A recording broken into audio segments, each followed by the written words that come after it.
Good afternoon and happy Friday to everybody out there. And it is Omar Serrato with the Tilted Lawyer podcast. There is so much to get to. It's been a crazy kind of a Friday. I was doing lawyer shit earlier today, and it's just been swamped. It's like the busiest time of year. It's like I don't know, man. It's like the holidays hit, and then people just get all in their feelings, and they decide that they want to get divorced, and they wait till after the holidays to do it. And so we're kind of like inundated from months like January to April with people and all of their issues. And so, we're willing and dealing. But aside from that, we're here to talk about Miss Gabby Petito. Um, for anybody, anybody, anywhere, this is a case that gripped the national consciousness back in 2021. It was mysterious in that we didn't have the opportunity to really dive into it. There was anger, there was rage, and we were looking for this guy, Brian Laundrie, and he took the coward's way out, and he ended his own life long before we got to examine the who, what, when, where, and why of it all.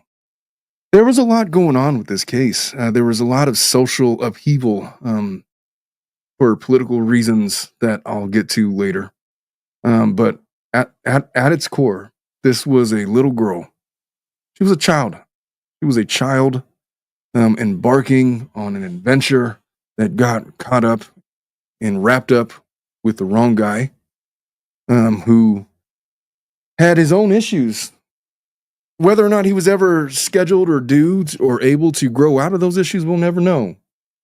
But in his adolescence, he made certain decisions that affected forever. Not just him and Gabby, but the families tied to. And if there was ever a more stark contrast between the quality of families between Petito's family and Laundrie's family, the Netflix documentary that came out really highlighted it. From the beginning, the Laundrie's family made questionable decisions throughout the investigation. Hid their son for a period of time. I believe that they allowed him to try to escape in the dead of night as he became prime suspect in the disappearance of Gabby Petito. Ultimately found himself isolated and decided to do what he did. And even prior to that, there was red flags with that family when Petito was alive, as she would go and visit the house and try to ingratiate herself to that family. There's a lot. There's a lot to decipher there. I was going to initially include some stuff about the Baldoni case. I'm going to get to the Baldoni stuff, but I'm going to do it in another live stream. This one is entirely devoted to Gabby Petito and the short but brilliant life that she led, her ultimate demise, and the questions that it posed to all of us. It's going to be a good one. You're going to want to stick around. Let's get started. Man, I totally screwed that up. All right, now, let's get started. Whatever you might be going through and wherever you might be, this is Omar Serrato with the Tilted Lawyer podcast. I'm here to take your mind off of things. Yes, I'm an attorney. No, I'm not giving you legal advice. We're going to sit and talk like people, as these are the candid thoughts of one practicing attorney, and it's after hours. So have a seat. Feel free to have a drink and join me. Let's get started.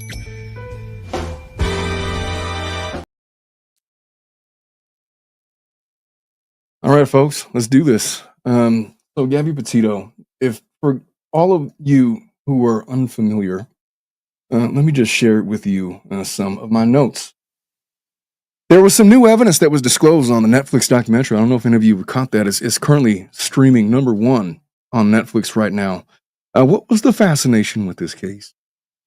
Why was it so gripping? We have missing persons cases all the time.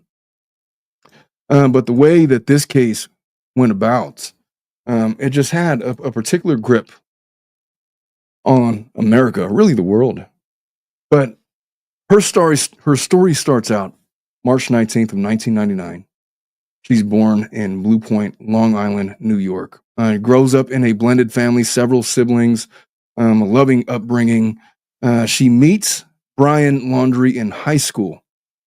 They began dating in or around 2019. They move eventually to Northport, Florida in 2019 to live with Brian's parents. They get engaged in 2020. Now, look, I'm a family law attorney. And so whenever I get these cases where, oh, well, how old were you when you got married? Oh, 20, 21 years old, 22 years old. It's frustrating for me as a family law attorney to see young folks getting married just quickly, screw it, the hell with my youth, the hell with self-discovery, the hell with maturation, the hell with a lot of things. You are the one. I've deemed you. Where does that come from? Does that come from this indoctrination of Disney movies that our children are inundated with from the time that they are babies? Until, Jesus. In high school, they literally have a prom king and queen, that they treat as royalty and have parades for, and the whole thing, accentuating these theories of fairy tale and life and what have you. But Gabby, she was, from what I observed in the last 3 years, and the evidence has come out, she was just one of these people that radiated happiness and excitement and curiosity, and she was ready for life. She was ready for what was coming. She was attracted to adventure. She had a family. You want to talk about salt of the earth kind of people? Let me tell you, in the movie, they had family video of her biological parents when they were together, when they were born. It would have been, I guess, around 2000. Her biological parents separated. Now, when that happens, it's very, very difficult, and it's very rare that you ever see the parents after a separation just, mature and understand, we're good people, just not good together. And, they all just kind of move on and they're friendly with each other. And then her stepdad comes into the picture, and at least for the cameras, there was no sense of animosity. There was no sense of jealousy. There was no sense of competition between the two men. They just decided that they were going to co-parents, the three of them, and make the best of what was. And they gave Gabby the best life that they possibly could, the best support system they could. There was a moment towards the end of the documentary when Gabby's stepfather, his name escapes me at the moment, but her stepfather basically says, whenever Gabby was scared, she would always call for her parents, me, her dad, or her mom. And, the statement that, just that standalone statement just kind of tells me what kind of people that entire family was. Just very mature, very well developed, very emotionally intelligent, very ego-less in a world full of ego. And it radiated throughout Gabby. Whenever you see her on camera, I mean, gosh, she was just this brilliant person that deserved to have a chance. You juxtapose that with the family of Brian Laundrie, and what do you have? What do you have? Here in the documentary, and unbeknownst to me, at any point in the last 3 years, as this case developed, there was indications that, Brian had these perhaps a mental illness. He had these mental hangups. He was going through what young men go through, trying to process life, trying to manage anger, trying to make the best of his world, to varying degrees of success. They had published drawings that he made of people that were in extreme pain. It seemed like extreme levels of depression. He seemed to resent some of the personality dynamics that were going on with his biological family, particularly his mom, who seemed to have a need to be validated at all costs. There was a story about her and a pie, and she wanted to be appreciated because of a pie that she had baked. Made Gabby very uncomfortable about it all.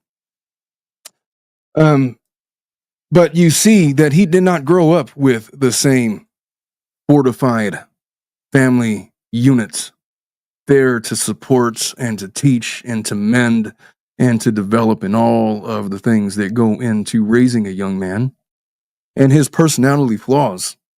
I wonder what he would have been like at 35. He's very easy to demonize. Obviously, he's a little twerp, and you see him on surveillance videos. And the last time they were on camera, he's like slamming the door shut in anger. And there's victims or witnesses who saw Brian slapping Gabby in the car, and then the police interaction where they stopped them. And he somehow manages to talk his way out of it, and they start vilifying Gabby on the scene, saying, look, I mean, the guy's got scratches on his face, and so I could either separate you guys for the night, or I could place you under arrest. It seemed to me like they ignored ready-made protocols of what to do in a domestic violence situation such as that. And I'll tell you what, as an attorney that practices in the domestic violence realm regularly, I mean, at any time, I probably have over a dozen DV cases right now in my office that we're currently litigating. Both the victim and the perpetrator, the accused perpetrator, the alleged victim, and all these things.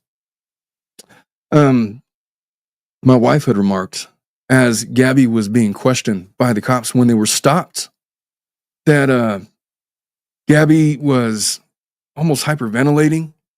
She couldn't catch her breath. She was speaking very fast. She had this need throughout their relationship to protect and overlook all of the red flags that were inherent inside of Brian Laundrie. She pretty much took the blame for what was going on. We were fighting, and I get emotional. You hear her reasoning with the cops, not understanding what she's saying. What she's saying is she was the aggressor. What she was saying is if there's somebody to arrest, it was going to be her. And the cops having the inability to interpret in the moment what was going on. I think if women who have been abused view that, as my wife had, they would see that, look, obviously she's out of sorts. Obviously she's scared.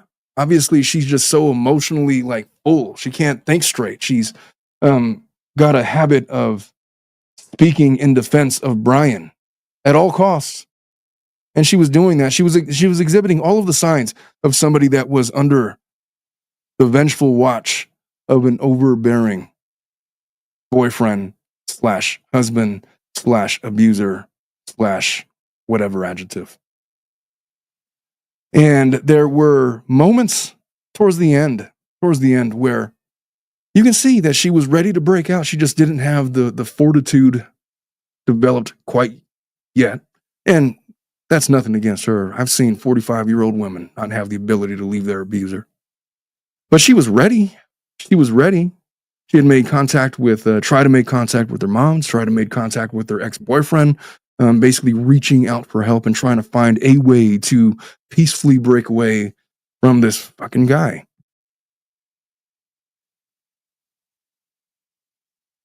I think that she felt like she could pull it off. You know, the thing about when you're a kid is, especially when you grew up in a good family like she did, you never assume that people that are supposed to care for you could hurt you. You never assume that the people that say that they love you would have the capacity to do physical harm. Certainly not take your life. And so Brian Laundrie steps into this role as a purported person who was supposed to love her and protect her and care for her on this journey that they were on, this van life that they were starting, whatever. And she placed a lot of faith, and he was going to hold up his end of the bargain. But the young man ultimately was not able to do it. He didn't have the internal fortitude to pull it off. Now listen, you stick two young people who are in a relationship, in a van, and tell them to live together in those close, confined space without break from one another, you're going to get on each other's nerves. With no separation time, they're waking up together, they're sleeping together, they're eating together, they're seemingly bathing together, and everything is together. Everything is as a unit. Nothing is separate. And if there's strife and if there is any kind of hint of turmoil in the relationship, it kind of just lingers.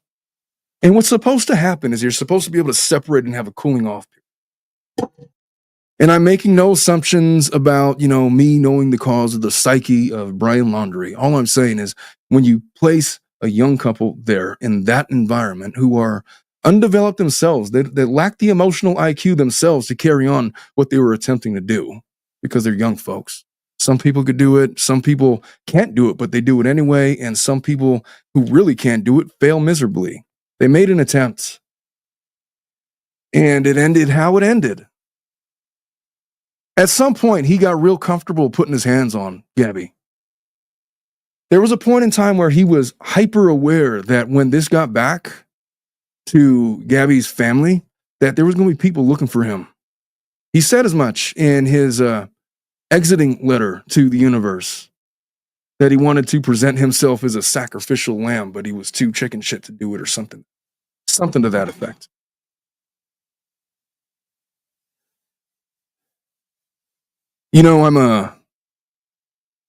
All of you who follow my channel know that I am unapologetically a girl dad. I have all girls. My eldest is 18. Holy shit, she's going to be 19. Coming up here pretty soon. I got a 5-year-old who's going to be 6 tomorrow. And a 4-year-old, all of them girls.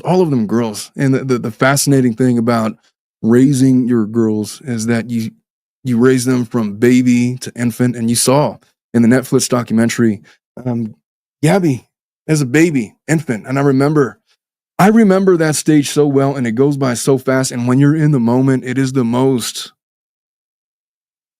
upsetting thing to go through as a young man, to raise a baby. And they cry and they need something like every 5 seconds. Mom, Dad, I need this. I need that. I'm thirsty. I'm hungry. And then when they can't even talk, it's just they're crying and you don't know why they're crying. But you spend your life caring for these children. And as I imagine, Petito's family cared for Gabby. And, from the time that they're infant, from the time that they're on the playground where you don't want to trail behind them too far, you're going, with your hands right here, because they're going to slip and fall and bust their face open on the slide as they're climbing up the ladder or whatever. The act of parenting is really just one long goodbye that starts from the time that they're born. There's a lot of firsts and there's a lot of last, and they happen all at the same time. And most young parents have no idea what's happening. If you're blessed enough to be able to have a child as a young man or woman, and have another one when you're older and kind of know what's coming, you could see time slipping away just in real time. You could do nothing about it. You can't do anything about it. And you place your trust. Initially you get to protect them, right? You get to create this fortress of protection around your children, and you get to raise them with what you think are the best morals and to make the best decisions, to go out and conquer the world as older folks.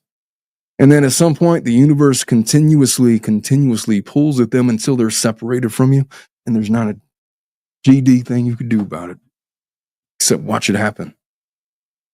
I watched it happen with my about to be 19-year-old. She's in college now, and I can't tell her shit. I could tell her a lot of things. I could advise her. I just had a conversation with her about the quality of men she should be pursuing and whether or not she should invest too heavily in these young men that are looking to court her. And, there's very real things that I told her that, number one, men her age, 18, 19 years old, are not men. Like a man provides, or partners. They're not partners. A partner or a man will provide. Look. Do you think some 19-year-old is going to be able to give you all of this stuff that I've built over my 44 years? Pay all the bills, take care of all of the kids, take care of all of this whatever, and live a life and be this whatever guy, father, and be able to handle all of the stress and anxiety, you're going to put that pressure on a 19-year-old. Lots of luck to you. And look, I'll tell you what, most 19-year-olds are still trying to figure out women. They're still trying to figure out the pursuit of women and what it all means, successes and rejections and failures. And most young men are so insecure at that age that when they get one, they want to go try out and get another. And it takes a lot of baking for a man to become a man and for a woman to become a woman.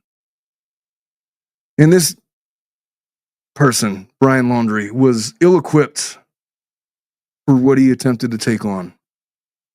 But there was nothing you were going to tell Gabby Petito that was going to prevent that. I mean, what were you going to say? That young lady was in love. She caught the bug. She caught it, man. And she had a lot of hopes and dreams. And I'd imagine that a lot of those hopes and dreams were pinned upon these fairy tale fantasies that our children are inundated with, that serve to give us realistic expectations as we grow older. You know, the real fun in trying to maintain and create a relationship really occurs a lot later in life, after you've had a bunch of failures. This would have been one of them, and she's never, ever going to have the opportunity to learn from her mistakes. I'd imagine had she had that opportunity, she would have chosen somebody more mentally stable, more emotionally secure. Who knows? Laundrie. What to say about that guy? He's an easy person to vilify. It's easy to hate a man like Brian Laundrie. It's easy to see what he did and feel nothing but hate for him, as I do. As a father of somebody similarly aged as Gabby, there's not a part of me, upon learning what happened to Gabby, that didn't want to hunt him down myself, and unity with all other fathers out there, and do what we had to do, Rambo style. Deal with the consequences later. We never got that chance. He took the coward's way out. Even at 21, 22 years old, however old he was, that was the coward's way to go. Oh, what's up, Bruce? Am I suggesting you need to get baked? Yes, I am, sir. Get baked. It is a Friday afternoon that is worth getting baked for.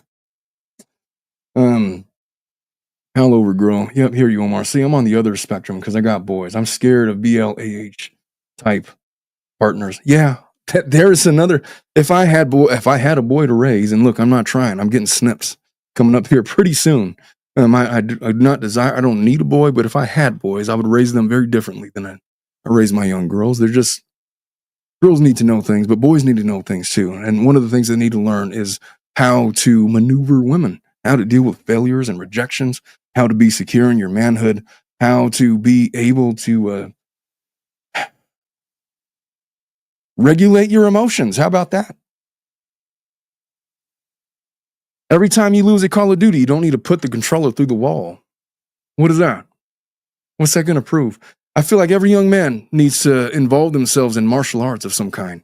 They need to get their ass kicked over and over and over again. Look, I was a cocky little shit man until I was in high school. My freshman year, I was on the wrestling team, and man, I got my ass kicked over and over and over and over again by the more experienced wrestlers. But by my coach, my wrestling coach, he was the scariest man. To this day, I have nightmares about that guy. Believe it or not, I have nightmares. Like I'll be in a dream, and then I'll look down the hall, and it's my fucking wrestling coach, and he's staring at me, and he's just giving me that look.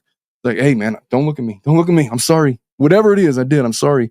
That guy was so strong. He wrestled at Oklahoma. I think he coached over there, University of Oklahoma. I remember trying to wrestle him, like really going. The guy was going like maybe 20%. And there was nothing that I could do to move that guy. Nothing.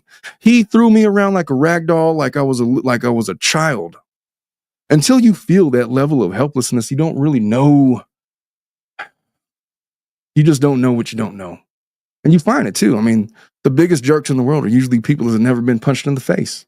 They don't know what it's like to get their ass kicked like that. They don't know there's people that exist in the universe that could do those kinds of things to them. I don't know if Laundrie was ever involved in that or not, but I find that most men that do these things to women have no background in that, and they have a lot of insecurities when it comes to that. And then more importantly, they don't have an ability to regulate anger. I think one of the greatest benefits to martial arts for young men, not just martial arts, I mean, wrestling, jiu-jitsu, whatever, boxing, any kind of competitive sport like that is one of the most important life skills you gain is how to regulate and control your anger. And you saw his anger rising and building through the text messages and video evidence from Petito that was inherent, not just in the news, but more recently in this documentary that came out. And you just saw an incomplete young man that had no business being the person that was there to protect Gabby Petito. Getting back to this. So the couple, they get engaged in July of 2020. She starts this, I think it was a YouTube channel, Van Life Road Trip begins in summer of 2021. They were trying to portray themselves on social media as this idyllic relationship. Problem that young folks have, man, there is no perfect idyllic relationship. Who do you think is the most idyllic? What people are going to point to celebrities. Those people have the most effed up relationships out there. Those relationships are freaking wild. There's nobody that has an idyllic relationship. That's not real life. But they wanted to portray the image. And they didn't know any better. They depart Long Island on July 2nd. After attending a family event, they plan to journey through national parks out west, documenting their travels on YouTube and Instagram. Their social media posts in July, they showed happy scenes from Kansas, Colorado, Utah, as the couple camped and hiked in national parks. August 19th of 2021, they post a YouTube vlog beginning our van life journey. Showed them smiling in their adventures. But all the while, if you look behind the scenes in the text messages that were going back and forth between the two of them, they were dealing with some shit. They were arguing. They were just, Laundry was just this really controlling, insecure young man. He didn't want to let go of her. He didn't want her to be by herself. At one point, he steals her keys because he doesn't want her leaving. Gabby is sobbing to her friend, not knowing what to do besides herself. And he's trying to make her feel guilty for lots of things. And then Gabby just, oh, I'm sorry, I will never leave you. Resolute in her devotion to a man. Why? Because I think that's what she thought she's supposed to do for people that she loves. But love is give and take. It's not blind following of a mentally sick man. You support people like that because they support you and they make you better. Once they start taking from your life, once they start taking from your mental peace and everything else, then it becomes something else. And the people, the women, the men that stick in these abusive relationships blindly because they think it's, the virtuous thing to do, it ends up in disaster more often than not. So there's this August 12th, 2021 incident, police encounter in Moab. And I want to share this with you guys. Let me find it real quick.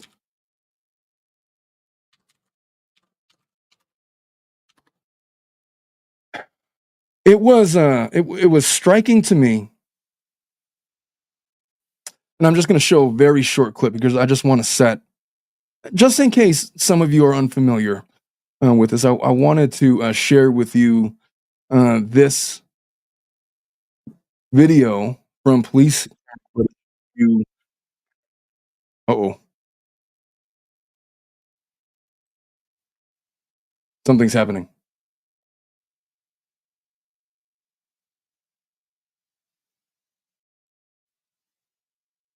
Oh, I don't want to do that.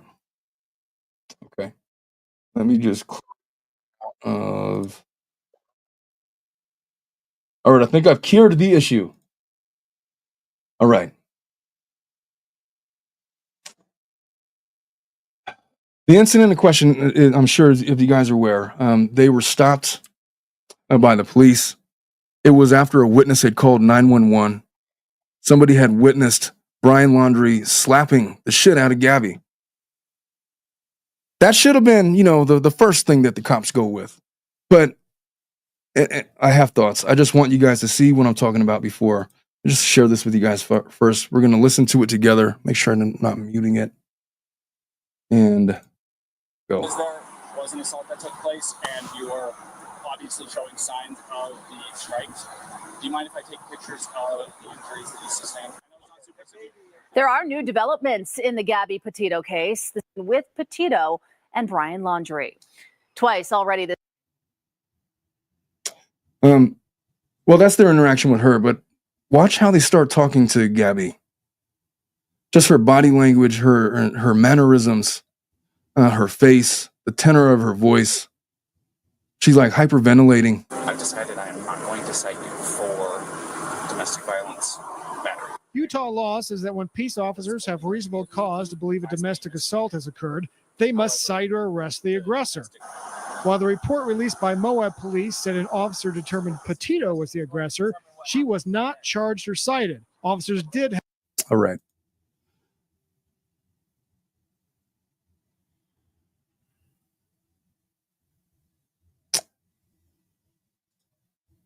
Give me 1 second, folks.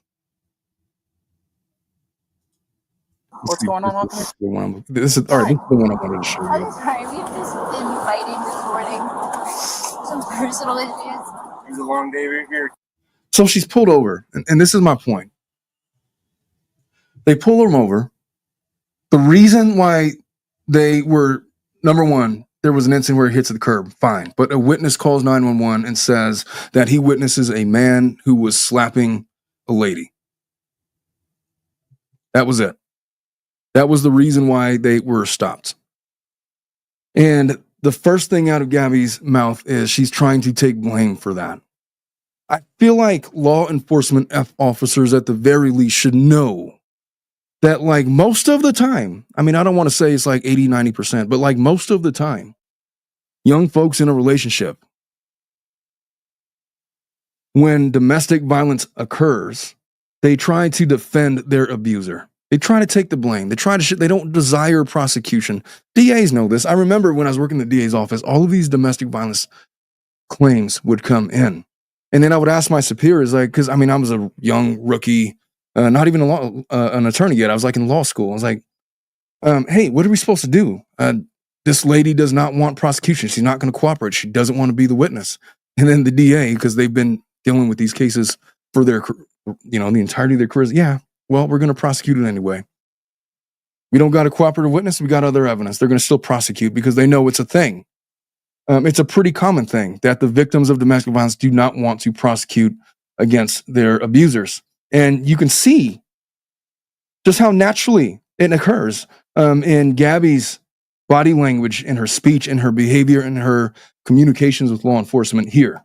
Camping yesterday and camping got supplies and stuff. I'm sorry I hit the bump there. I was distracting him from driving. I'm sorry. Can I get you to step out of the vehicle for me, man? Yeah. Just hang tight right there. Do you mind if I take your keys and just put them on your hood? You got it, buddy. I'm so Thank sorry. you. Oh, no, you're fine. You want to tell me what's going on? Yeah. So the other thing I wanted to point out is Brian Laundrie. I mean, he's overly apologetic. Oh, I'm sorry, I pulled over to the thing, and then he immediately puts the blame on Gabby. I was just trying to drive as a distracted. He later tells an officer that, look, the reason I bumped on the road is because she was like slapping me in the face. And then there's marks on his face, but are they marks or really are they marks that he obtained because Gabby was defending himself? Now, look, it's possible because I don't have video of what happened that Gabby in anger, she got slapped and so she slaps him back. By the letter of the law, how do you treat that? And I ask you guys because I've seen lawyers fumble the answer to this question more often than not. I've seen shitbag, sleazeball, slimeball attorneys say, after my client was struck in the face with a closed fist, in defense of herself, she threw a punch that connected and glanced him on the chin, leaving a scratch on his face, tried to described that as mutual combat, as if they agreed to fight each other. They were fighting each other. He hit her, she hit him. Mutual combat. Or was it perpetrated because Brian Laundrie's stupid ass hit her first and she was, in defense of herself, striking back? This probably happened on more than one occasion. He got really loose with his hands with respect to Gabby. And so she takes this initial posture as like, oh, whatever, it was an emotional day and we're just having a bad day and I get overly emotional. That's all shit that he was telling her. We would be so fine if you weren't just too much. You're too much. You're too much in your feelings. You're too much in your emotions. You talk too much. You want too much. She's the problem. He's indoctrinating her with this idea that she's the problem. And in her inconsolable state, she's in tears. She's probably in a little bit of shock. I don't know if that was the first time she would ever got struck in the face by the guy or how it escalated there. She's literally now talking to the cops in defense of a domestic violence situation. And she's a kid. Does she have any experience with this in her home life? I don't know. That's never been reported. I seem to doubt it. It doesn't appear to me like that's the case. And so she's dealing with this new reality where there are people that could say that they care about you and that they love you, but they could harm you like that. And her reaction to the cops is like this. Now, I look at this as an attorney, and I see in Gabby so many of my other clients that when they're initially questioned, they try to downplay the violence. And then when we get to court, there were shitbag attorneys that will go in there and say, if she was so scared, she would have left with the cops. She would have desired prosecution. She would have, not left with him or went back home with him or this and that, whatever. And the mutual combat thing, which is the shittiest thing to say. And they'll try to reason that way. She was asking for it is basically what the defense would be. And that's essentially what Brian said in a very layman terms kind of way. But watch Gabby's demeanor here. I don't know. It's just some days I have really bad OCD, and Okay. I was just cleaning and straightening up the back of the van before, and I was apologizing to him and saying, I'm sorry that I'm so mean, because sometimes I have OCD and sometimes I just get really frustrated. Not like mean towards him. I just I guess my vibe is like I hear him like in a bad mood. You want to do me a favor? Let's go ahead and get you to step out of the vehicle. Alrighty. So Gabby is upset. She's breaking down emotionally. She can't find her words. She's speaking in cliche because her brain is not fully functioning right now. She's not processing what's happening in real time. And Brian is, cool as a cucumber. Oh, sorry, officer. I'm sorry, my girlfriend's such a dick. I don't know what it is. Maybe she's on a rag. Maybe we should get her a bottle of Midol or something. Maybe she just needs a shower. One of the officers literally said, maybe she just needs a bath or a shower. That's what I do when my wife gets upset. Tell her to take a shower. These officers meant well. They really did. They're not bad people. They're just incompetent at best. And I really wonder what they would say now about their findings in this investigation, about the way that they handled speaking with the two of them. I really wonder what they would say they would do different. They were literally talking about protocol. Look, it's our normal protocol. We got to take them in. We got to take them in. This is mandatory, no discretion. And then they literally ignored that rule and used discretion. That was put in place by by their superiors in law enforcement, because in the off chance that something like this would happen, where somebody would lose their life, they are erring on the side of caution. They literally ignore their own protocol and decide to not put anybody in custody. Even if they were to take them both into custody, do that then. You know what? I don't know who did what, so I'm going to have to put you both under arrest. and we'll figure this out later. That's infinitely better than letting them leave, making them promise. Now, I want you to promise you guys aren't going to talk to each other for 24 hours. You stupid ass. What do you think is going to happen?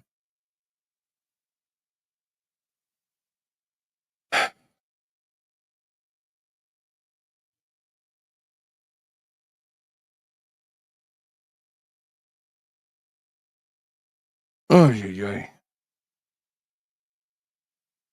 Come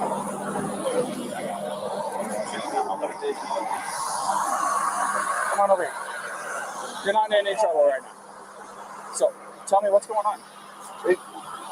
She just gets worked up sometimes, and I try and really distance myself from her. So, like, I locked the car and I walked away from her. What happened this morning is that she's trying to start up like her own little website blog and everything. So I give her time, and we really had a nice morning, if anything. But she just got worked up because we were trying to get going and get our day going because we want to go like arches before this stuff. You know what every client that I've ever represented, when they're trying to explain to me how their girlfriend got marks on their face, they all say the same thing. First of all, they say they're acting in self-defense. Bro, she was acting crazy. She came at me. I had to defend myself. I tried to grab her wrist. That's why she got a bruise on her wrist.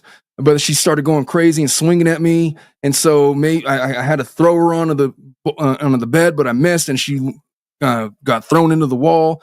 And that's how she got a bruise under her eye. And then she was going crazy. And so I had to restrain her, and I couldn't get my hands anywhere, but it landed up around her neck.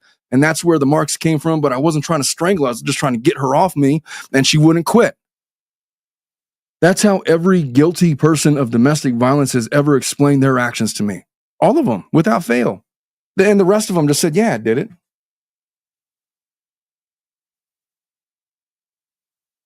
That's always the question. It's like, okay, how do you want me to explain these marks on her face to a jury? Explain them to me. Well, I threw her into the wall, and like I tried to throw her into the bed, but I missed, and she was so crazy, and she was intoxicated. She lost balance, and she slammed her face into the wall and hit her cheek. Okay, but there is multiple bruises on her face. Did you throw her multiple times? I don't know how it happened, bro. It just, she hit the wall, and maybe she hit something else, and there's also these ridiculous explanations. He starts off, she just, I don't know, she was getting crazy, and he's basically going into that same line of thinking. Okay. You want to tell me about those scratches on your face? She had her cell phone in her hand. That's why I was pushing her away.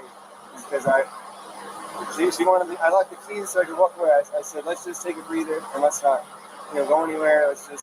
Yeah, that's what he said as he was slapping her in the face. He says, I was just trying to push her away, but a push could be, like this, or a push could be like that with your palm. That's a push. That's a push. That's also a palm strike, which is oftentimes more deadly than a closed fist punch. And there was a witness account that said that he was slapping the shit out of her.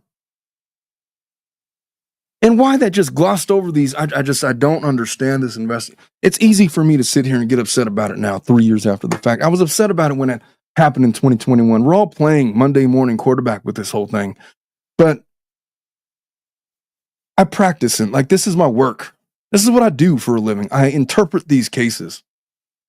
And it just really bothers me that there is protocol in place about how specifically to handle situations like this. Look, no harm and no foul, arresting them both, take them both into custody, give her an opportunity to call her mom, set bail amounts, and we will find out what's going on in the wash. Especially young folks like that. You're trusting this guy's explanation? They basically just determined that Gabby was the aggressor. She's like getting reprimanded by this female officer towards the end of it. Calm down for a minute. She was getting really worked up, and then she had her phone and was trying to get the keys to her. So that way, I was just trying to. I know I shouldn't push, but I was just trying to push her away to go. Let's just take a minute, step back, and breathe. And you see, she got me with her phone. Can I see your hand? Oh, you got a mark right here. Oh, that's from a wire. That's from a wire? Yeah. You want to tell me about hitting that curb? Hitting the curb was her grabbing the wheel. She grabbed the wheel? Yeah. She said, I can't believe we're getting pulled over, and then she grabbed the wheel. This is a very, very important question. How you answer this question is going to determine what happens next. But the only person who can answer this question is you. Fuck off, dude. Why would he ask you like that? What you say next is going to determine, the entirety of your future. So choose your wise carefully. She's already in distress. She's already emotionally, escalated. She's already scared and not thinking straight. This is why you don't talk to the cops. Talk to the cops for what? What are they going to do for you?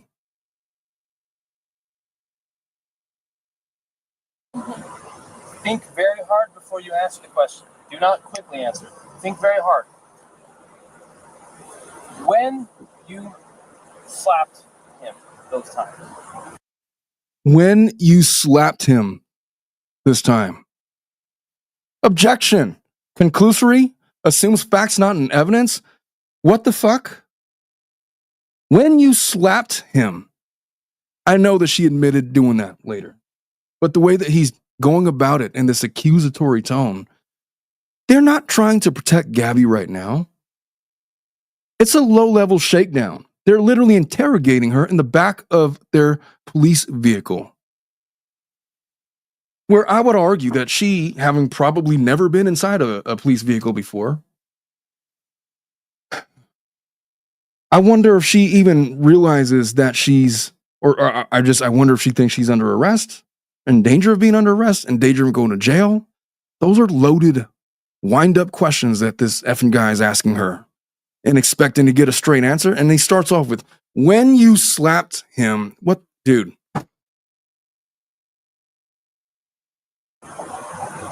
Were you attempting to cause him physical pain or physical impairment? Was that? That's not even the question you ask. If you're going to lead with that question, okay, fair play to that. But the question should have been asked is, look, I just need to know what happened. When you slapped him, if you slapped him, was it in self-defense? Why did you do it? Give me a timeline of events. I need to know what happened. Somebody called and said that he was slapping the shit out of you. Tell me about that. And then gauge her response from that. But he's not even allowing her to put that into account. He's basically leading her to start answering questions as if she was the aggressor. And if anybody was guilty of domestic violence, it was Gabby Petito. As ridiculous as that sounds, his questioning of Gabby is starting that narrative. Is that what you were attempting to do to him? What were you attempting to do? What was the reason behind the slapping and stuff? What was it you were attempting to accomplish by slapping? I was trying to get him to stop telling me something. Well, it doesn't sound to me like she attempted to injure him. I am separating the two of you tonight. Okay? I want you guys both to be tonight. I was trying to get him to tell me to stop or telling me to calm down is what she says.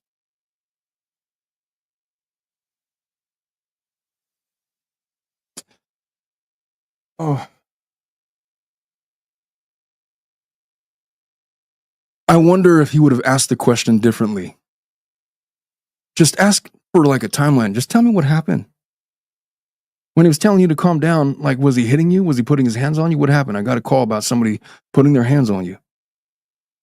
She might even deny it. She might say, no, we were just having a difficult conversation or something. But she goes along and basically consents to continue this conversation as if she was the aggressor. And it colored the way that these cops handled this situation. Away from each other, relax, breathe, crying, because there's no reason to be crying now, okay? I understand that this can feel like it's a nightmare, but you're coming out as the golden flower on top of it, okay? Never goes outside.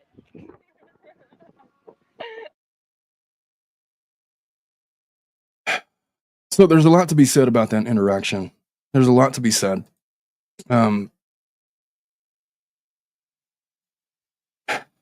It's difficult to watch that now knowing what happened, but it's even harder to watch it as an attorney because oftentimes, I got to tell you, law enforcement hates attorneys. They hate attorneys. Why?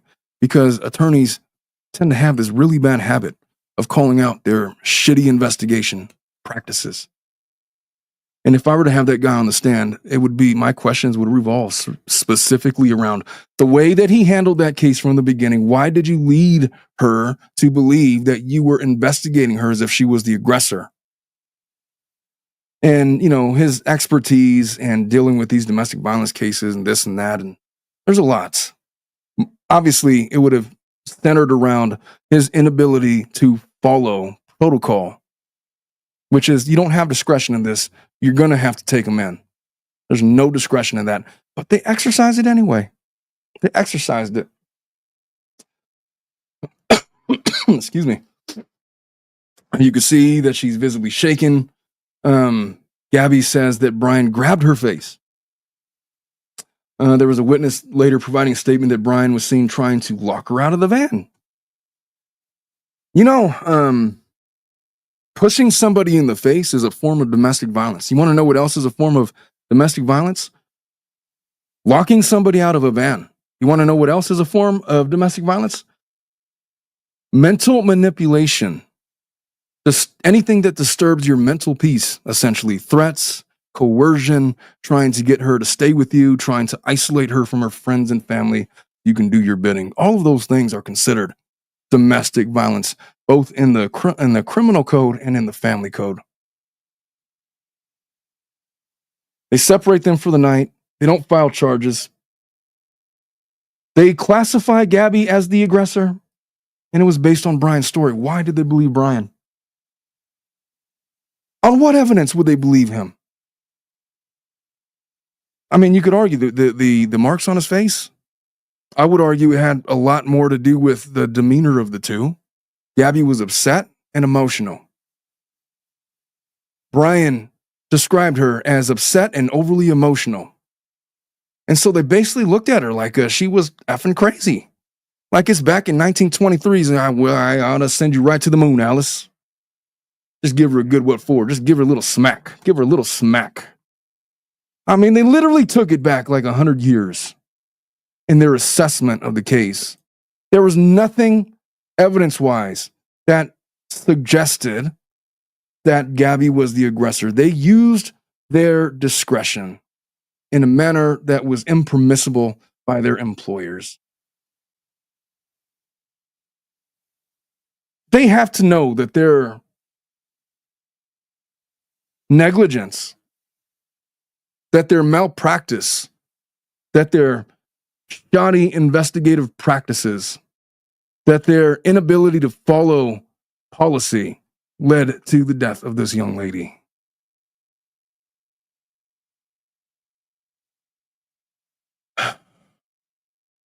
We saw these pictures, and that's what they saw. They saw Brian, cool as a cucumber, and they saw Gabby, just the upset, crazy, overly emotional, possibly menstrual woman, and came to certain conclusions based on what their life's experience. That's how we got here. That was the one chance that could have changed the course of history, and it was gone. Continuing on.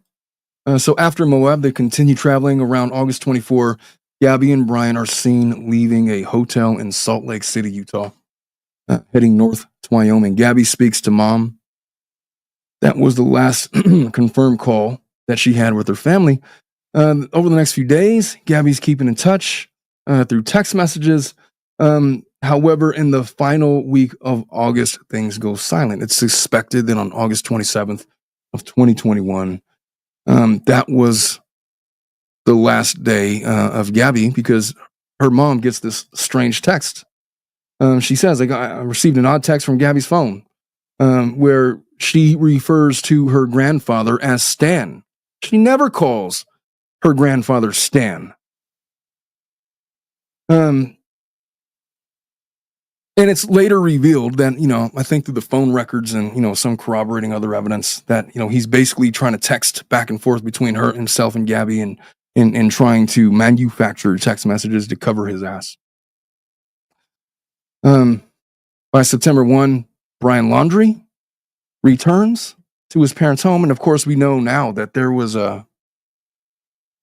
he was seen by various other people in the middle of the road, and he was questioned, stopped, and, appeared to be, just a little bit off. People had certain opinions of him. He gets to his parents' house. They have this long conversation. I think they're talking on the day that he returned, for hours. They lawyer up. And so the question then becomes, what does Brian's parents know? What did they know? We know what they know now, but what did they know then? I've seen a lot of parents deal with the prospect that their children have committed horrific crimes. I see it a lot. And my conversation always goes something like this. They'll call me. My son has been accused of taking somebody's life. He was arrested, and I don't know. He's telling me to get a lawyer, but I know that the victim in the case was aggravating, and there's other stuff going on, and there's some bad people around. I don't think he did it. I always got to stop and say, listen, you don't know what happened, and you're not going to be able to tell me. You're not going to be able to answer my questions. I need to talk to him directly. And even if I talk to him directly, I can't even really talk to you about all of the facts. But listen, and then I'll go and I'll do these jail visits, and I'll talk to these people, and they'll basically tell me a story that corroborates that they're probably freaking guilty. And I got to tell the families, like, look, you could, from what your loved one is telling me, there is evidence out there that points to guilt. He's going to require a significant defense. And if the evidence is such that they got him dead to rights, they got him on surveillance camera doing something, and that evidence is admissible, that's going to be shown to a jury, and they're going to decide his guilt or innocence. There's not much you could do. So I'll try to gauge, is there that evidence out there? You never really know until you do discovery. But there's a couple different ways that you represent somebody. It's like the family who's going to be putting up this money and for a murder case or for like some kind of major felony, say that they're facing over 20 years. The defense fund probably starts at around $50,000 and it goes up from there. So before a family starts putting up the house, there's some families that, look, whatever you got to do to get him out, it doesn't matter. And then there's other families that say, you know what? If he did it, then that's on him. And I don't condone that. And he could get a public defender for all that. Now, are they making financial decisions, or are they just, look, you see it on Bodycam. There's this one Bodycam YouTube video that I watched where this young man had a severed head in his bedroom. His mom found it, and his mom called the cops, and she was beside herself. But she wasn't defending her son. It was more like, he's done this terrible thing. But the Laundries get a hold of this information. They immediately hire a lawyer. They're not cooperative at all with the cops. You see them on the Netflix documentary with the footage of them two speaking to the officers, and they're just, it's infuriating to hear them that way. It's something that I had never seen in the years that have gone since this was a case. They 100% were helping him get out of there.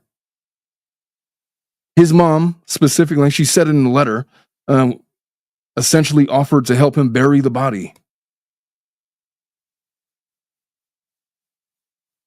What does that say about his family? That is the roots of where he came from.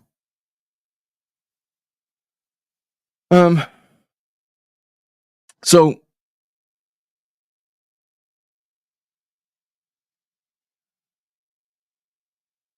I lost my place in my timeline, but so he goes to his parents' house on September 1, does not notify Gabby's family or authorities that Gabby's missing. Red flag number 1. Gabby's family is growing increasingly concerned.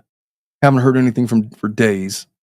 On September 11th, Gabby's mom reports her missing to police in New York, triggering a nationwide search for Gabby.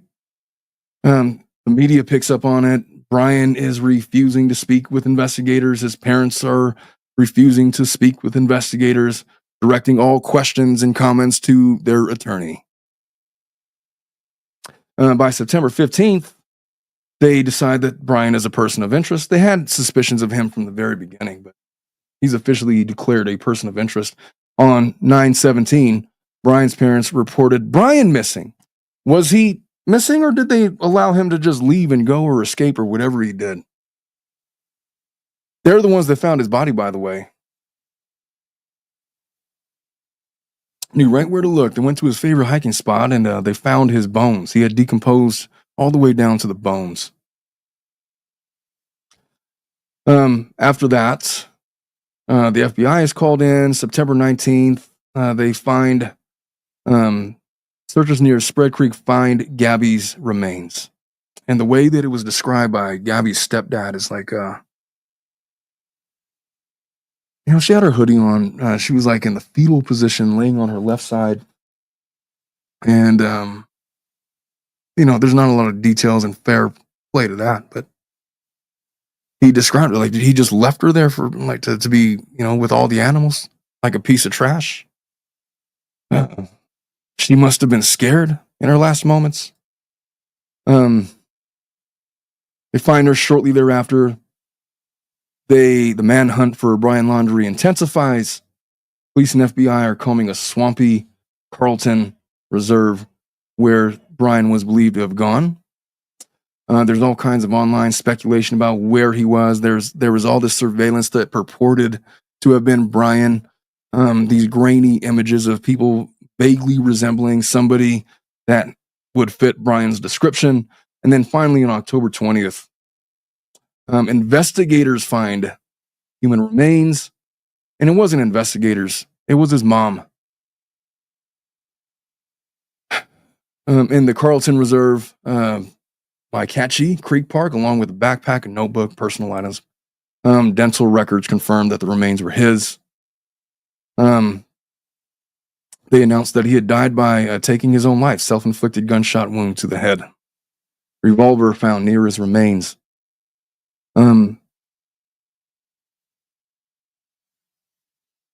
So what were the differences between? So there was stuff that was already out there. But the Netflix documentary talked about stuff that was new.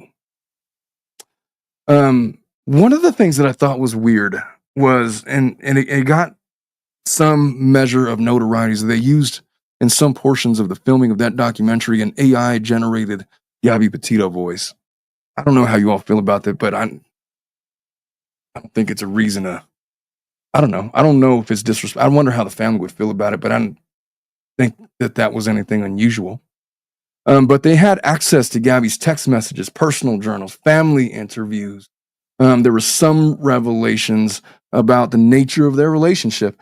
And then there was one major new detail that she confided to her ex-boyfriend, Jackson, that she didn't know where to go. And if you recall, he was on the documentary. He had a beard. He had described that Gabby was the love of his life. And then the way that she texted him was like, I'm probably the last person you'd expect to hear from. And then she just goes on, and he was nothing but receptive, and, we wanted to help. And it appeared to him that she was trying to find a way to get away from Brian. She wanted to leave probably for some time. She just didn't have the internal mechanisms to make it happen. And I think that she was talking with her mom, like they were negotiating. I'll let you leave or go by yourself if you let me keep the van. Or he was like negotiating with her about the van payments or somebody who was going to own the van. There was I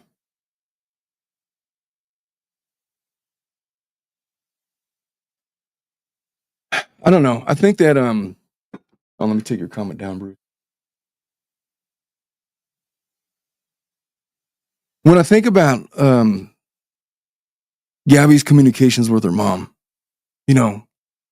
she seemed hopeful, but she spoke in a way that, like, there was this naivete to her text messages. I think she assumed that, Brian was just going to let her go without incident. I don't know what happened, and we can only speculate as much. But the way that she died, there were strangulation marks, blunt force trauma to the head. That was the way that she passed. We had indications earlier on that Brian had gotten loose with his hands around Gabby. And maybe it started as a slap. Maybe it started as pushing, escalated to slaps. Maybe it escalates to punches. Next thing you know, he's slamming car doors in the parking lot of a restaurant that they were going to eat at, or a store, or whatever that was. And at some point, it just continues to escalate and escalate. Next thing you know, his hands are around her neck, and he's taking her life. But there was blunt force trauma, so it wasn't just that. There was a fight, and he lost his temper. He lost his cool. And here we are with all of that.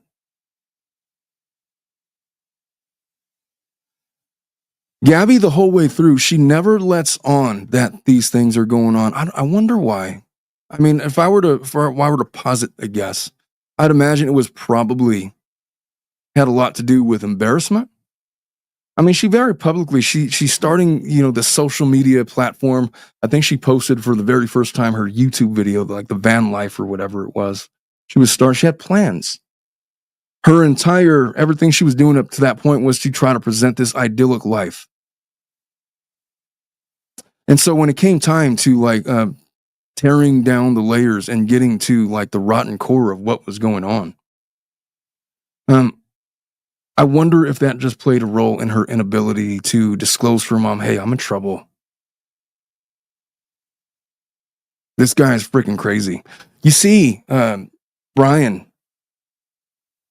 in his text messages to Gabby, the way that he would manipulate her, he was a very odd character.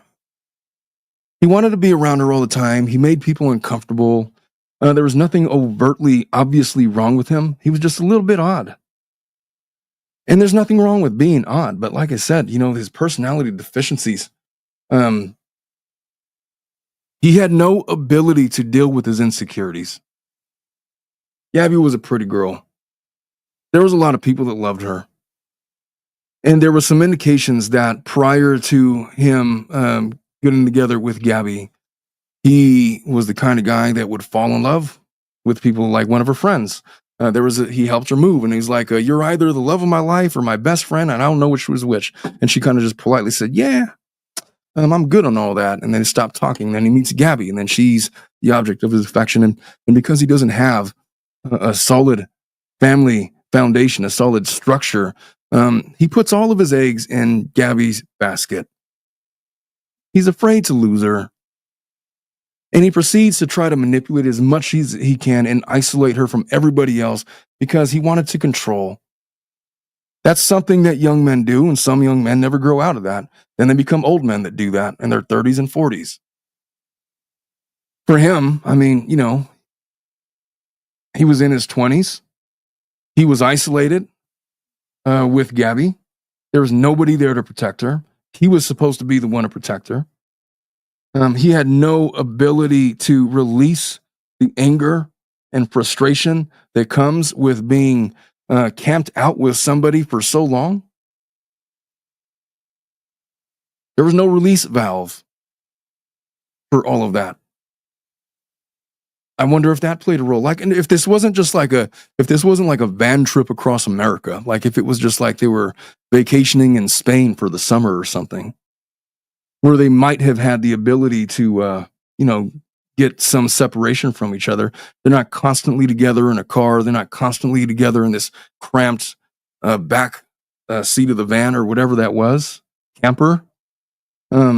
Constantly trying to put on a good face for the camera, constantly trying to make yourself look good for social media, constantly trying to present this idyllic relationship for all of the world when there's growing fractures in the relationship and no way to deal with it.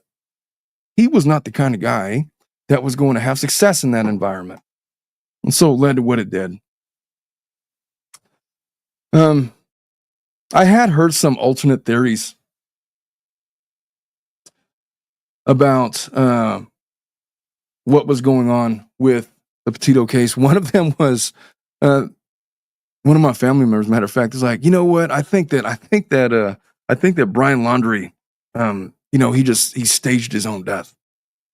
He's probably out there. He's missing somewhere, but he's like probably in another country. It's like, well, they found his bones. So there was that. Hold on, folks. Gotta give me 1 second while I give me 20 seconds.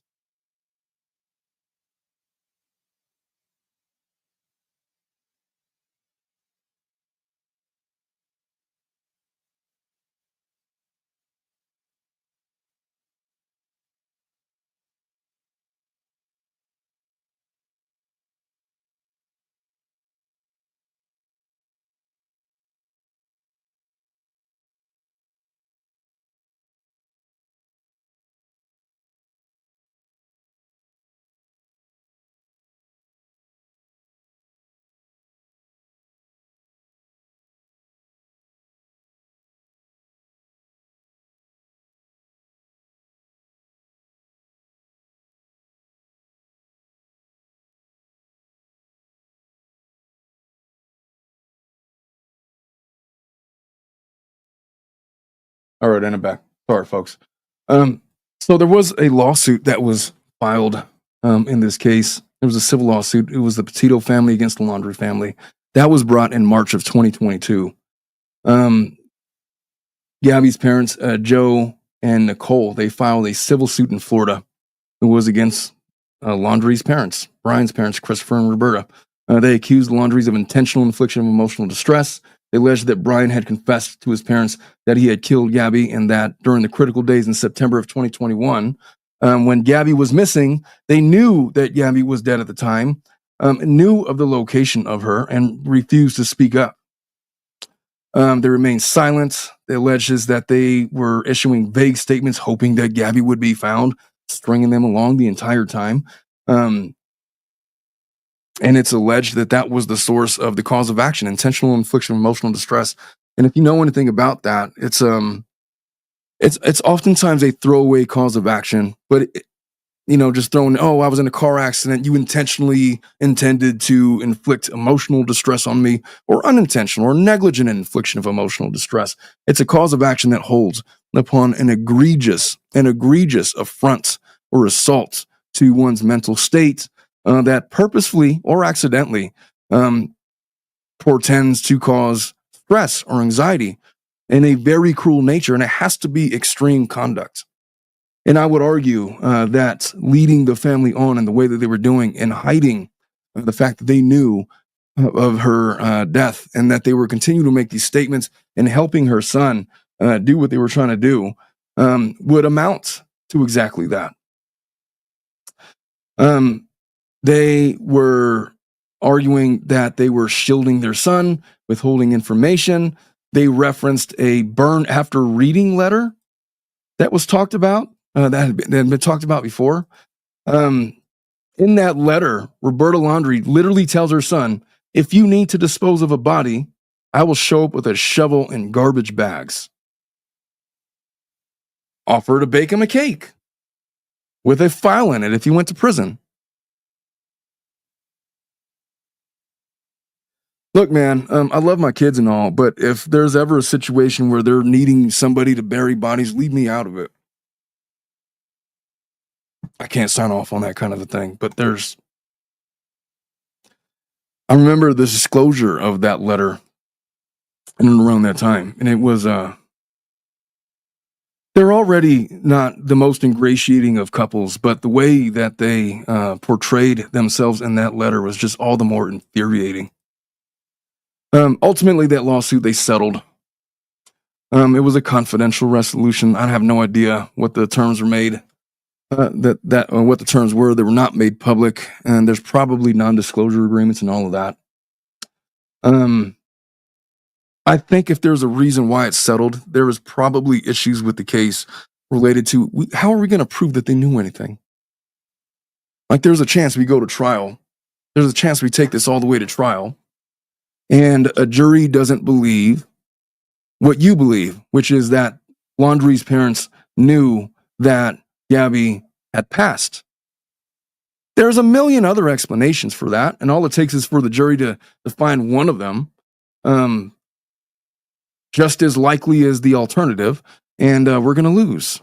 And who wants to go through the public rehashing of all of that? So there's reasons why they settled. I don't think that they wanted to settle. Matter of fact, I'm pretty confident that they wanted to put them on trial and have their day in court, then excoriate them on the stand and do the whole thing. But they took the settlement, and there's probably a lot of good reason for it. I mean, it allows them to move on, right? You go through all of this through 2021. You're talking about a missing persons case that gripped the nation. It's really hard to be exposed in the public that way. It's really hard. People are going to say what they say. There was a lot of negative publicity for no fault of the Petito's family at all. One of the narratives that came out, one of the social narratives that came out was, yeah, of course, we're making this a national headline. Gabby Petito is a young white girl, and that's what the media likes to push. The media loves their white girls, but they ignore all of these multiple women of color that go missing. Look, when I heard that statement, I know what they were trying to say. I thought it was in poor taste to present that narrative at the time that it was presented. Gabby didn't deserve any of this.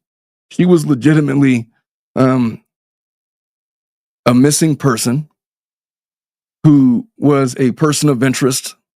You look at any of her film, any of her videos, any of her social media posts, there's a story there. Young girl goes missing.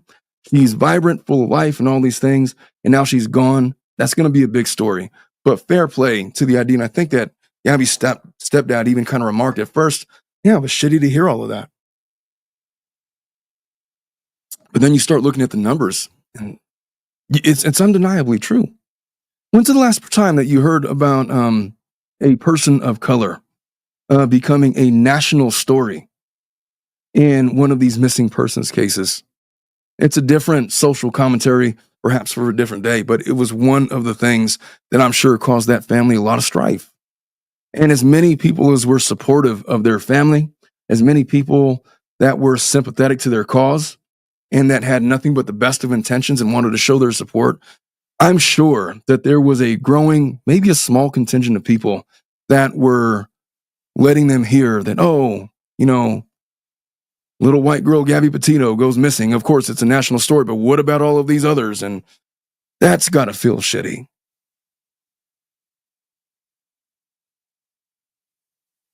You know, there's a lot of truth to that statement. There's a lot of truth to the fact that I recall hearing, you know, so many stories, some of these news stories about, you know, a person of color, Latina, Hispanic, Black, Native Indian, whatever the color of your choice, they go missing or they're murdered. They will report the gory details. But in terms of finding a missing person, think back and try to think about when's the last time you remember it becoming like this huge national story that this person is missing and we must get to the bottom of it. She must be found. The closest parallel that I could think of was literally Natalie Holloway, like back in 2004, who went missing in Bermuda. And before that, it would have been, I can't even think back that far, but the way that minorities have been covered in these kinds of cases has always been embarrassingly thin. You look at the statistics, it's not a secret that, you know, in some neighborhoods that are minority driven, police response times are not the same as if you were to file those same complaints or ask for the same assistance and say, Palos Verdes, Beverly Hills, Hollywood, I don't know, whatever. That's the reality of it. And I think that the family took a lot of unfair criticism for that and had nothing to do with them. And if you hear them speak about it, they're sympathetic to that and they recognize that. I didn't appreciate it when it came out at the time that this family had to endure those sentiments because I felt like they were unfairly directed towards them in a manner that it shouldn't have been. And, you know, they would go and they have this news story about Gabby Petito and, you know, all the sympathy and all this, so terrible. And then, oh, just for the record, let's not just forget about all of these other, well, not that they're trying to downplay Gabby Petito, but it was a real thing. It was a whole narrative that became inherent with that case. Trimbath Autumn, thank you so much for becoming a member. By the way, before I forget, the best way to support this channel, if you think that we're doing work that is worthy of being consumed, it's a weird way to put it, but the best way to support this channel is to subscribe, like the video, subscribe. If you really want to support us, don't be afraid to leave us a super chat or to become a member the same way that Trimbath Autumn has. We appreciate you. It helps us get our content out there. And more importantly, it allows me to continue to keep producing and making content like this. Moving on. There was that whole narrative. On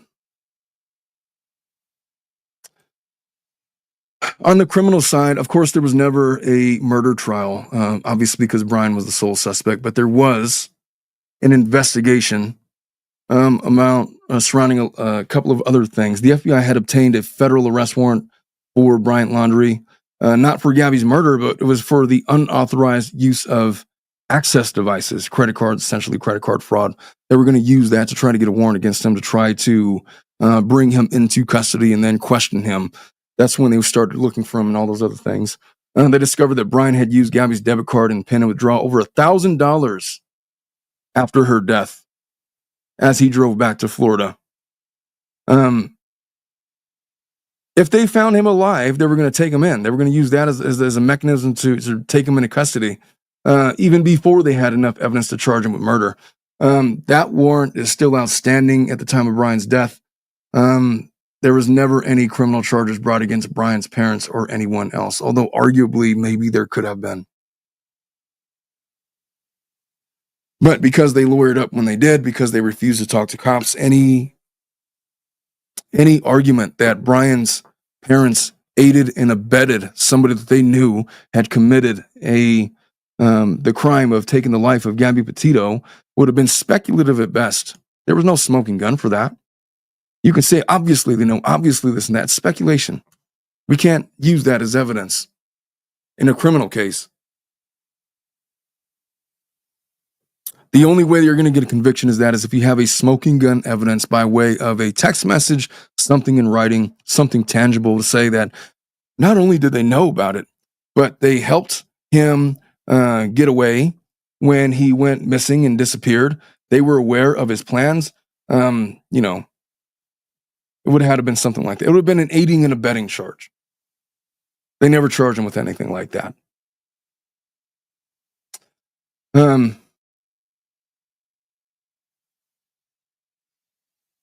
Yeah.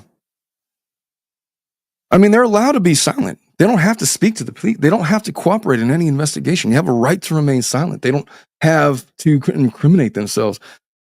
The anger and fear against the Laundrie family is moral in nature. We believe that they committed crimes. I believe that they aided and abetted their son. I believe that they knew what he did. I believe that they helped him get away and disappear. I believe that that was their intent all along, but my belief is not evidence. It's speculation, and that's all they had. They had phone records. They know that they were on the phone with Brian. What we don't know is what was said between the 5 hours that they were communicating via phone when he was on his way back. For all we know, he could have told him, oh, we just broke up. I don't know where Gabby is. She just ran off and said she left. I tried to find her. I don't know where she is. I'm coming home. And they're talking him through it. They're hiring a lawyer to, I don't know, deal with whatever. Look, we could speculate till the end of time.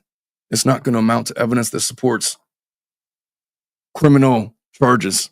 There is no grand conspiracy that the law could prosecute. You can't point to a conspiracy. I mean, you could attach it to aiding and abetting, I suppose. And then the conspiracy would be that they knew and they conspired to help Brian Laundrie conceal evidence in a murder and helped him get away and flee law enforcement when they knew that he was a person of interest, when they knew a lot of blah, blah, blah, a lot of different things. They didn't have enough. Gabby's parents wanted to, I believe there was a lawsuit against the Moab Police Department. It was a wrongful death lawsuit. It was filed in November of 2022. It sought $50 million in damages that the officers were negligent during their August 12th traffic stop, and that their negligence contributed to their daughter's death.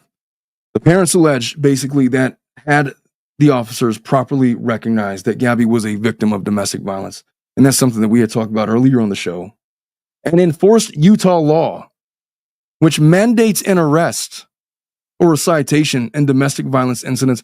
And I heard the officer say, there's no discretion in that. We have to arrest these people. They use their discretion anyway.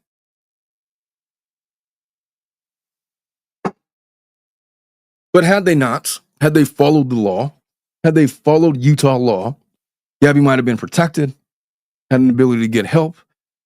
Even if she was arrested, she could have called her mom. Mom, I'm at the Moab police station. I'm at the sheriff's department. I'm under arrest. I need you to come bail me out. Then her parents, I'm sure, would have driven down or flown down or whatever they had to do and gotten her out of there. Made arrangements for the van. Who gives a shit? But Gabby would have been alive. Honestly, I'm not against the officers in a scenario like that where it's like, oh, I don't know who was the aggressor. Then I guess you're going to have to arrest both of them, aren't you? And let the lawyers figure out all the evidence when it comes out through discovery. That would have been, the common sense thing to do, wouldn't it? The suit specifically names the two officers involved, one of whom, Eric Pratt, the suit describes as unfit and unsafe to be a police officer, giving his handling of the evidence. And I think Eric was like the main guy that was questioning Gabby. I'm pretty sure that that's the guy that was, when he was questioning Gabby, he's like, so when you slapped him, tell me what you were thinking, basically putting her on the defensive, treating her as the aggressor, treating her as the main suspect in a misdemeanor domestic violence charge where he would have been required to place her under arrest. In spite of the fact that there was eyewitness testimony stating that people saw Brian slapping, not pushing, slapping Gabby. In that suit of cites, there was a 911 call that reported Brian hitting Gabby, notes that Gabby had visible injuries, scratches, bruises that were ignored. What's more infuriating about that is I feel like they noted pretty vociferously the injuries that Brian had. I didn't hear a single one of those officers, at least in my memory, ever mention anything about Gabby's injuries or the fact that she was obviously struck, obviously injured, her red face. Maybe they could go through her phone. There was images, there's one on the thumbnail here, of her legit having a black eye. I don't know where that was. That would have required Gabby saying, look at what he did to me. Having some ability to kind of calm down in the moment and think things through. I don't know. It's just, she was just such not in that mode. She was very much in the mode of trying to protect Brian, the way that she had pretty much throughout their entire relationship. I feel like Brian's the kind of guy that people like, okay, so what do you see in this guy? What is it? He's kind of weird, don't you think? Yeah, he's not weird. He's misunderstood. He's not, I promise you, he might be a little antisocial, but when we're by ourselves, he's great. He's like, all these things. Constantly having to compensate for his inability to socialize. It seems like one of those types. Essentially, the claim is that the police failed Gabby. They had her in their custody. She was visibly upset. Obviously in danger. I have a lot of friends in law enforcement.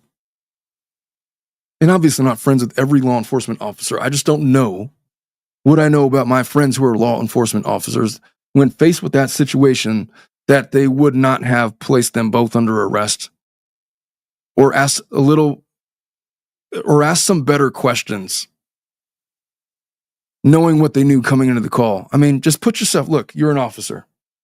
The reason why you're investigating this van is because there's a 911 call alluding to domestic violence where man is beating girl. And then you see them, and he gets out and says, "Oh, she was just so upset. She was just so angry. I'm sorry for running over the curb, Your Honor, or officer, but she was hitting me, and so I was trying to keep my cool and keep it straight. And she's just really upset right now, and she's just kind of on one. I don't know what to say." And then Gabby's like, "We're just having the way that she was having an emotional day. We were arguing. He kept on trying to tell me to calm down, and what she was saying was feeding into, I think, this guy's preconceived notions about how women are when they're upset. And it colored his ability to investigate this effectively. And I am in agreement with the allegations that it primarily, if it didn't primarily cause her death, it directly led to it. And it was negligence. The proximate cause is the legal term. The suit alleges the Moab police violated their duty and Gabby's rights, and this failure was the proximate cause of her later death. And the lawsuit faced an initial hurdle because in June of 23, the judge dismissed the wrongful death suit against the Moab PD on the basis of the Utah Governmental Immunity Act. The judge says basically that the law, which provides broad immunity to government agencies and employees, barred the claim as filed. However, in this ruling, the judge made a striking comment. He says, he acknowledged that the Petito family had made a prima facie case that the officer's conduct could have been a cause of Gabby's subsequent death, meaning in theory their failures might have contributed. But despite this, the technical protections for police in Utah meant that the case couldn't proceed in its current form.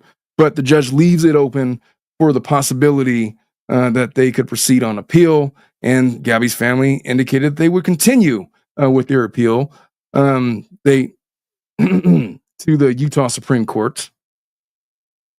They argue that governmental immunity should not shield egregious police misconduct, especially when an officer ignored the very laws designed to protect victims like Gabby. So the Moab Police Department, you're asking maybe what do they do to these officers?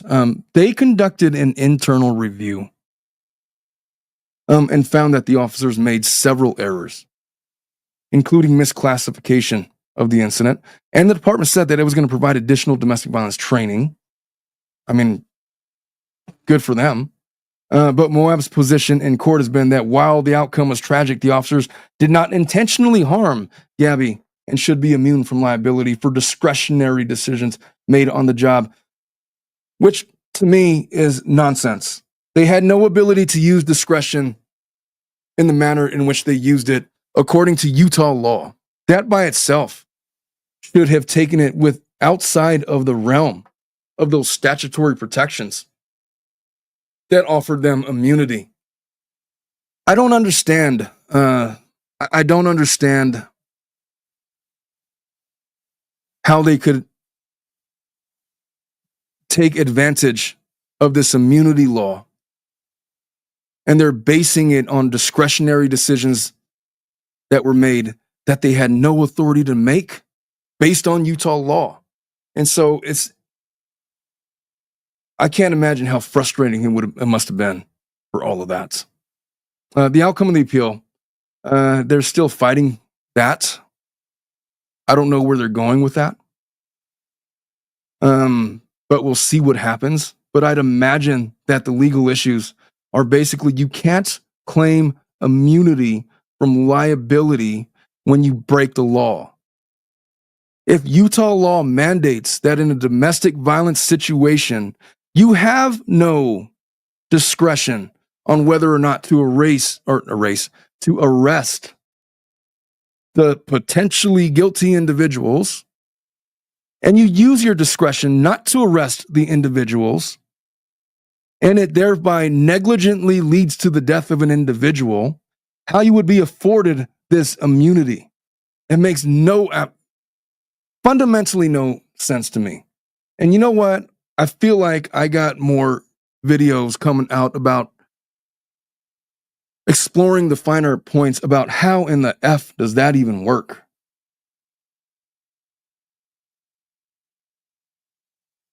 Their internal review is this. For sure, misclassification of the incident, where they basically label Gabby as the aggressor and do not, I guess, classify it as a domestic violence incident because nobody's under arrest, right? Otherwise, maybe that's the issue. Maybe that's what it is.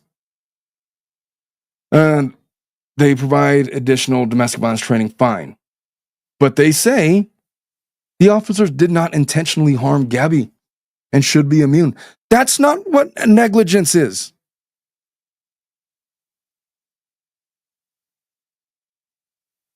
That is not really the issue of whether or not they intend. Of course they didn't intend. They had the best of intentions.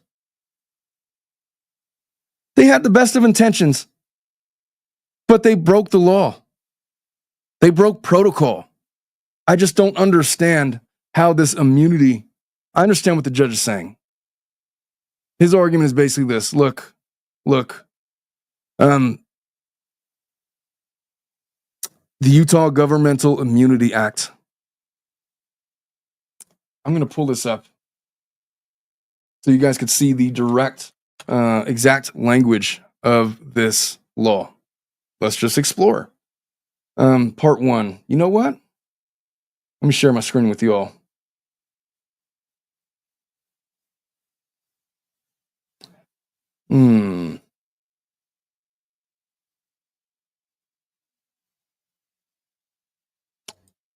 Here we go. All right, so this is the law. General provisions, governmental immunity, statement, scope, and effects. Immunity of government entities and employees from suits. Except as otherwise provided in this chapter, each governmental entity and each employee of governmental entity are immune from suit for any injury that results from the exercise of a governmental function, notwithstanding a waiver of immunity provisions. How do you waive immunity then? I feel like that's the question that we should be asking. That's in part 3. Waivers of immunity. Immunity from suit of each governmental entity is waived as to any contractual obligation. Actions arising out of contractual rights or obligations are not subject to the requirements of these sections. They're talking about Division of Water Resources. Immunity from suit of each governmental entity is waived as to any action brought to recover, obtain possession of, or quiet title to real personal property, any action brought to foreclose mortgages, any action based on the negligent destruction, damage, or loss of goods or merchandise or other property. Well, I'm not going to read this entire thing. There's a lot of ways that you could waive it. What about breaking the law?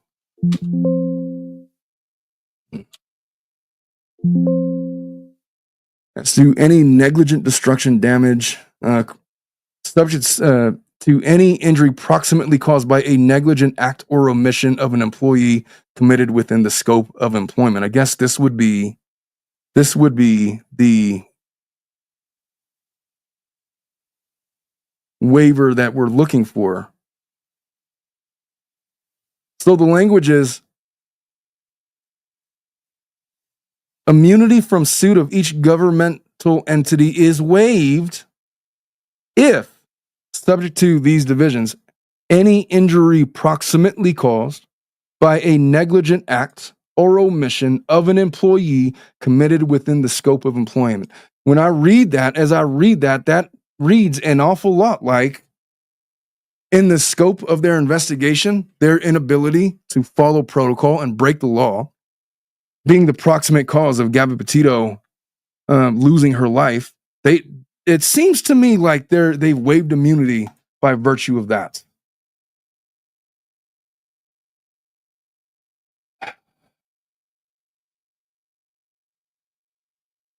Oh boy, what's going on in the chat?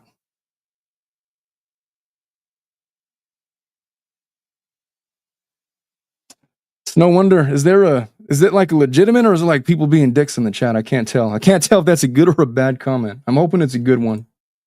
I have limited ability to monitor chat with, I'm relying heavily on my moderators right now. All right. So with respect to all of that, that's my rant on what's going on with the lawsuit against the Moab police officers. I don't understand the judge's position about how immunity wasn't waived. He's citing immunity. But how wasn't it waived if they were negligent in the scope of their duties? It seems to me that it's waived by their very own provisions, their very own laws. Maybe they litigated that. Maybe they had argument. That's why it's on appeal. Oh, thanks, Erica. I like it when we all behave. Thanks, Winks. I'm glad the chat is wonderful. I'm really glad the chat is wonderful.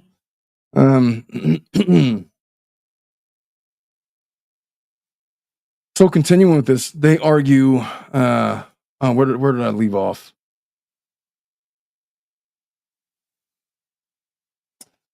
Yeah, this is the judge's ruling. We made a prima facie case, but we got this freaking law. It's giving them immunity. They take it to the appellate court, and that's kind of where we're at. We're in their at. So my take on that is I'm going to look deeper into this. I don't know the finer points of what's being argued in these in this appellate review. I'd really like to dive further into that and see what's going on and see if I could bring more attention to it, if at all I can.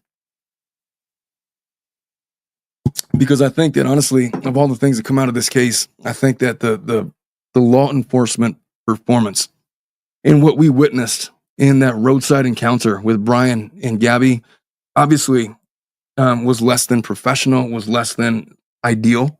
It was negligent, and they broke the law. How does that amount to immunity? Look, I don't know what the California equivalent to that would be. I just think that I really want to get deeper into these cases. So what do I have here on the screen? All right, good. This case, I don't know how it's affected all of you. I can tell you how it's affected me. I've been a practicing attorney now for 11 years. 11 years now? 11 years. The majority of my career has been devoted towards dealing with cases involving domestic violence. I've been at the forefront, not the forefront of my cases. I've been on the battleground of how these cases are litigated in court. It's always disgusting to see what levels lawyers will go to defend obviously guilty clients. I got to tell you, I can't do it, man. When I have a client that comes to me with evidence, and I'm looking at pictures of this lady that was, just beat to S, and her face is all bruised and she's got broken bones, and the guy tells me she fell down the stairs, and the guy tells me he was defending himself. And I'll be like, yeah, I'm going to show these pictures to the jury, and what do you think they're going to say, dipshit? What exactly do you want me to do here? Because I'm looking at those pictures. Look, you're on the jury. You look at these pictures. You tell me what you would think if you were to see these pictures of those injuries to that female, given your size versus her size, in the circumstances of what you're saying. She got a little out of hand. She tried to hit you in the face, and so you defended yourself, and she absolutely fell and tripped and tumbled down the stairs. That's what we're going to go with? Buddy, come on now. It's this case was infuriatingly familiar to me insofar as witnessing the behavior of the two. I've had a lot of women in my office that were victims of domestic violence, and a lot of them resemble, just behavior-wise. Gosh, there's this one case that's infuriating that I've had. She comes in my office. She's just a ball of mess. She's crying. She's got injuries. She needs help. She wants a restraining order. She wants all these protections. I say, look, whatever we got to do, we'll get it done. I will have you a restraining order within 24 hours. And then we do the thing. We get her the restraining order. Come to find out that, by the way, I'm just calling because I want to dismiss the case. What do you mean you want to dismiss the case? Yeah, we talked, we worked it out, and so we don't need your services anymore. It's like, what?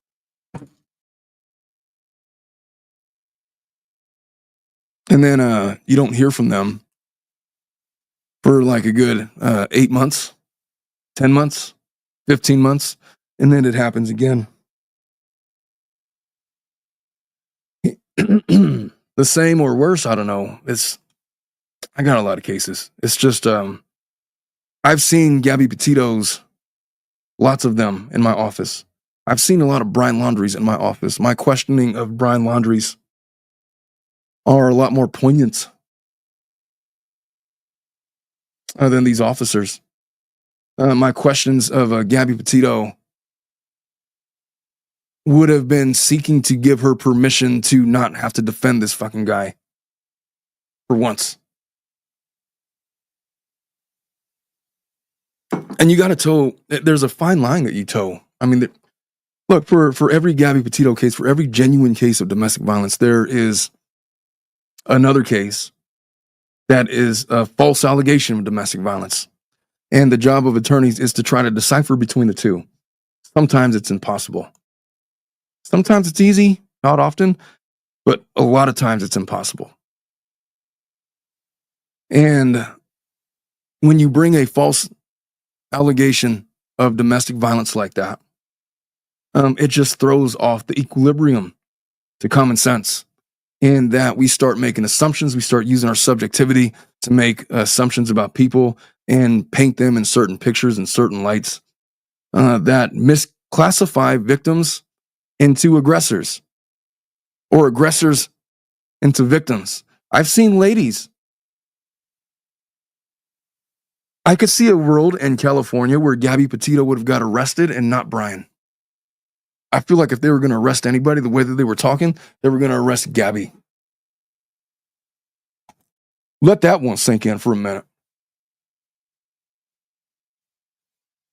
I've had to defend in criminal courts some of the victims of domestic violence who were arrested by the cops and now facing charges of domestic violence because the guy had injuries, but they didn't have all the evidence. And then the guy gets a hold of her phone because she's been arrested and deletes all the evidence, factory resets, whatever, goes through the whole thing about how to permanently, maybe destroys it, maybe just I don't know. There's a lot of cases like that. Domestic violence is one of the most difficult cases or subject matters to prosecute, to litigate, I'd imagine to enforce if you're a police officer. But gosh, God damn it. I mean, the law could have protected them in this case. The law literally says you must arrest somebody. And then if it's a case that, look, even if they arrested Gabby, that's better than what they did. Because then she's got to bail out and Brian doesn't have any money. She would have called her parents. Parents would have came down to get her. And I'm sure her parents would have given her the third degree by getting to the bottom of what was going on. And then I'm quite certain that family would have went on a manhunt for Brian Laundrie themselves. And I think that Brian knew it because in the letter that he left behind, he essentially alluded to it as much.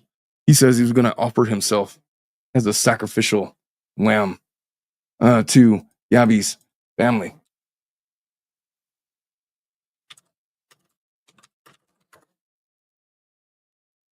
Oh. If you recall, in that letter, in the suicide letter, this is essentially what he says. I mean, it's a long letter. Some of the things that he says, I don't know what the extent of Gabby's injuries, only that she was in extreme pain. I ended her life. I thought it was merciful. That is what she wanted. But I see now all the mistakes I made. I panicked. I was in shock. But from the moment I decided, took away her pain, I knew I couldn't go on without her. And on the next page, he says, Laundrie said he rushed home, spent my time I had left with my family. Said he wanted to drive north and let James or TJ kill me. And I wouldn't want them to spend time in jail over my mistake, even though I'm sure they would have something too. Illegible, I guess. The way that he talks, he makes him. He tries to find a way in his last communication on Earth to make himself this noble person who sacrificed. It was a merciful act. The act of him taking Gabby's life. He spared James or TJ from having to go to jail for ending him. And so he just decided he was going to exit it himself. What a noble guy. His story about how she like drowned or she fell into the river or something and she had these injuries and she was in a lot of pain was complete, utter bullshit. He said she fell and was in pain. That's what he said. That's the story that he was going to go with. He continues to write, I'm sorry for everyone's loss. Please do not make life harder for my family. They lost a son and a daughter. The wonderful girl in the world. The wonderful girl in the world, Gabby. I'm sorry. And then he concludes, I've killed myself by this creek in the hopes that animals may tear me apart, that it may make some of her family happy. Please pick up all of my things. Gabby hated people who litter. This guy's just a utter piece of shit. I'm going to share this with you guys. This is his letter in full.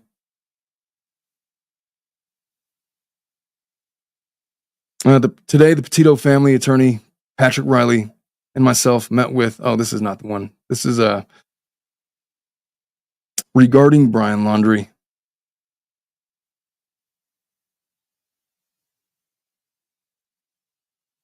How do I get this off of my screen?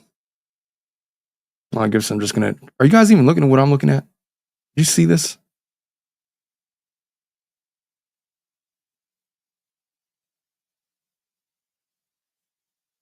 Well, I guess that's that. We're not going to be reading the entirety of Brian Laundrie's suicide letter. And you know what? I don't really feel like doing it. I'm just... so whatever. So that's the story. That is Gabby Petito. Where do we go from here? Look, I want to do anything and everything I can to help the Petito family get more coverage of their appeal, their appellate motion that's currently before the Utah Supreme Court. I don't know what the holdup in that case. I don't know what the issues they're arguing. Just my initial glance, my initial 2-minute research into their appellate issues. It seems to me that the officers should have waived their whatever immunity they might have enjoyed under that statute by virtue of their negligence while in the course of duty. Not to mention they broke the law. That seems to be a pretty fundamental waiver of immunity in this case. Gabby Petito was a brilliant young person. She was all the things, man. If you have a daughter, if you were a girl dad, if you're a mom, she was in that stage of life where she's like almost the finished product. You almost got her there. And now she's embarking in all these adventures and she's ready to take on life. And if she went with anybody else on this adventure other than Brian Laundrie, maybe that her best friend that she was doing TikToks with and stuff in the documentary just took a girls trip and goes to explore and find herself. Maybe it would have ended different. But the cards were that she wound up in this van with this effing guy, Brian Laundrie. And it was a fork in the road that ended when it did. And what to take from it.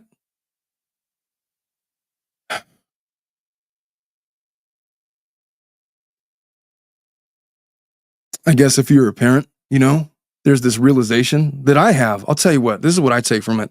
As a dad, I know that there's a time coming right now. I have my 5 and my 6-year-old. They're going to be 5 and 6. I get to protect them all I want. I get to make sure that every night they go to bed, they're safe and sound in their bed. I get to make sure that they're fed. I get to make sure they're safe. I get to make sure they go to school, that they're learning, that they're engaged, that they have all these things, that they have fun times with their sisters, and that they're taken care of, and all these things. I get to protect them. But as they grow older, like my daughter is now, she's going to be 19 years old in May. And gosh, when she turned 18, I gave like a speech at her birthday. And one of the things that I told her was, I can't protect you from what's coming. What's coming? What is it? What is it? What's coming? It's life. Life is going to hit you with wave after wave of things. There's going to be predators and wolves out there that you got to be careful of. They will take advantage of you and rip you apart. And you might not know the difference. You can't trust anybody. You can't trust any young man. Not at your age, man. Not at your age. I don't know, let me know your whereabouts at all time, Life 360.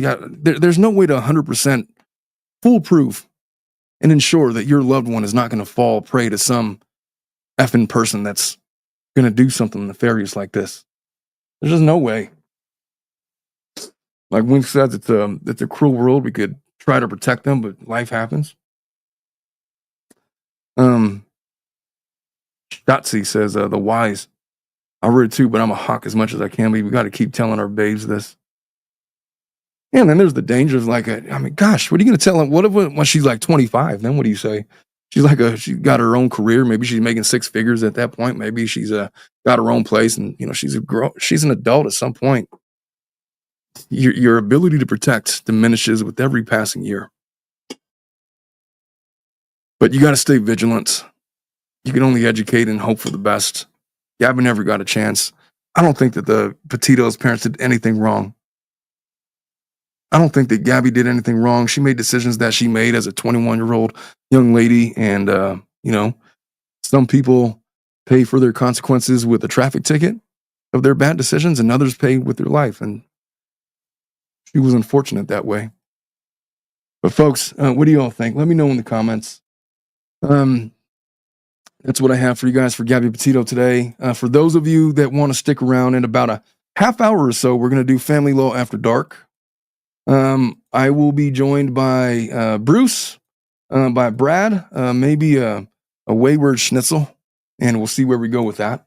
If you're unfamiliar with Family Law After Dark, it is, I am a divorce attorney. I give marriage advice based on the cases that I have had in my office, and we talk about a lot of different things.